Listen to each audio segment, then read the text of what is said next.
Então, vamos abordar aqui o assunto consciência, que é um assunto, na verdade, relativo a vários campos do conhecimento.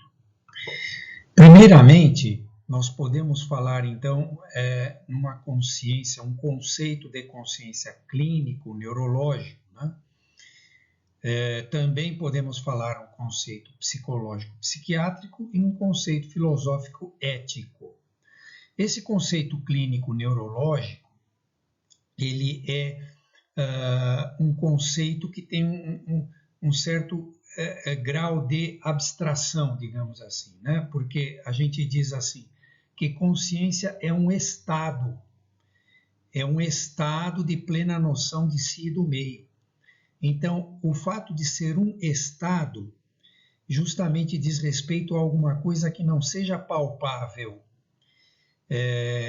Quando se fala em consciência em termos clínicos neurológicos, não é alguma coisa em que possa se apontar o dedo aqui ou acolá, dizer aqui ou ali está localizada a consciência.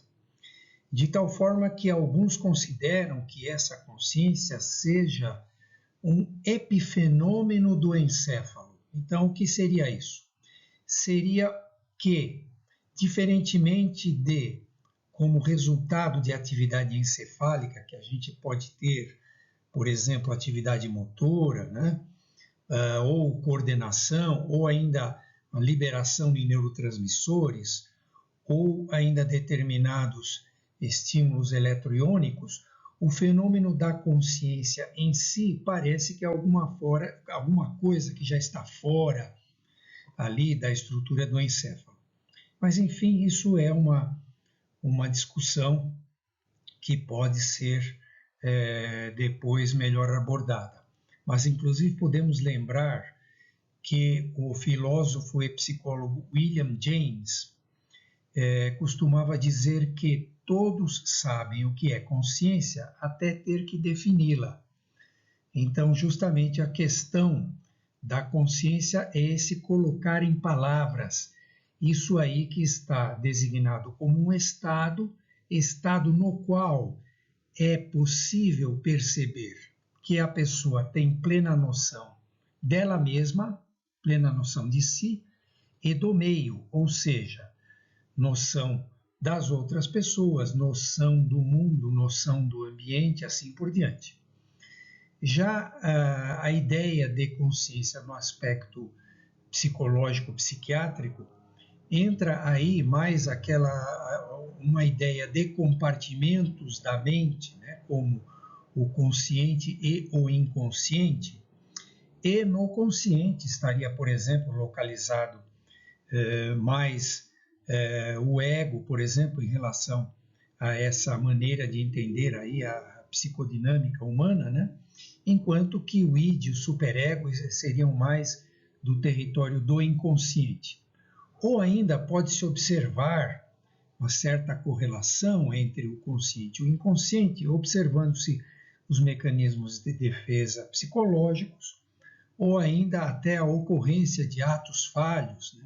Os atos falhos, digamos que proviriam mais de alguma coisa de natureza inconsciente do que propriamente do consciente. Já no aspecto filosófico ético, a ideia de consciência é essa ideia relacionada com a ideia de se a pessoa tem, por exemplo, a consciência ambiental, né, como está aí exemplificado, é uma pessoa que tem consciência de que não deve destruir matas, não deve causar poluições, né? Ou ainda a consciência de natureza social, que deve ter noção aí de uma série de coisas que dizem respeito a esse território da vida humana. Como aqui a gente vai falar mais da consciência neurológica clínica, então vamos entrar aqui um pouquinho mais nesse campo. E começou-se a entender um pouco melhor essa consciência neurológica a partir da observação das alterações de consciência. De tal modo que nós temos, então, dois grandes grupos mais comuns, principalmente de quadros agudos, de alteração de consciência.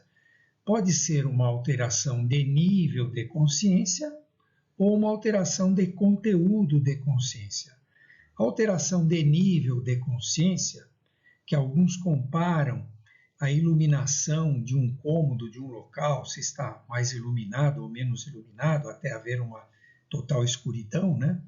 Essa alteração de nível, ela pode ir desde uma leve sonolência, desde que seja alguma coisa patológica, não seja fisiológica, até um coma profundo, né? Então, passando por vários graus, várias gradações, né?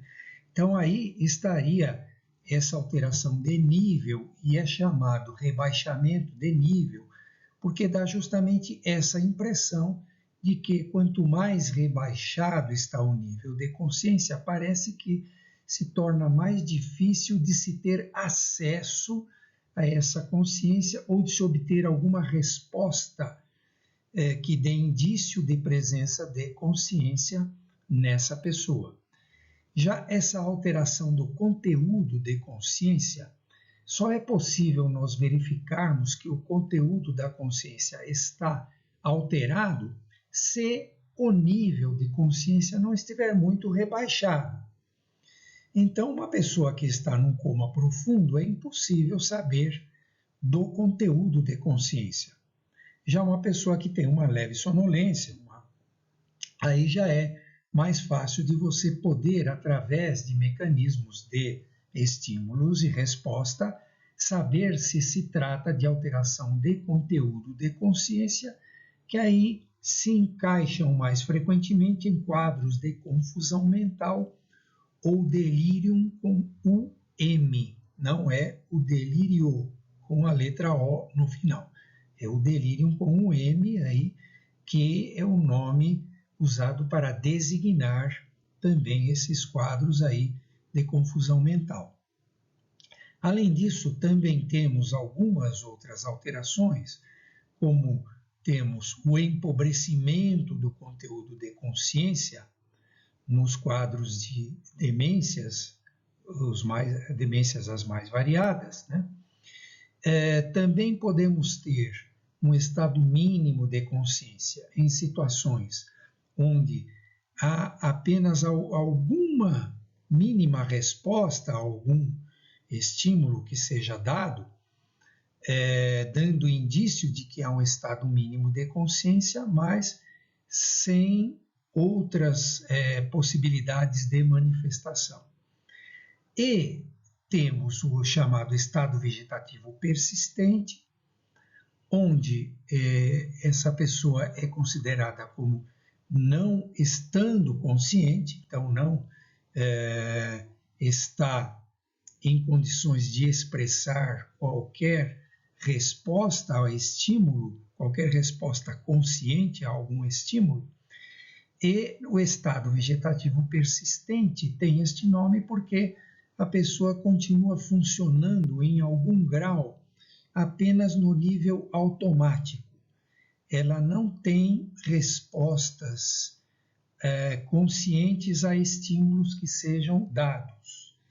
Mas essa pessoa vai ter o ciclo sono-vigília preservado, então vai parecer despertar, adormecer, tem algumas respostas limitadas a alguns estímulos externos que pode dar a impressão a quem está vendo de que a pessoa está consciente, mas a presença desse estímulo e resposta são de natureza automática, não são de natureza voluntária.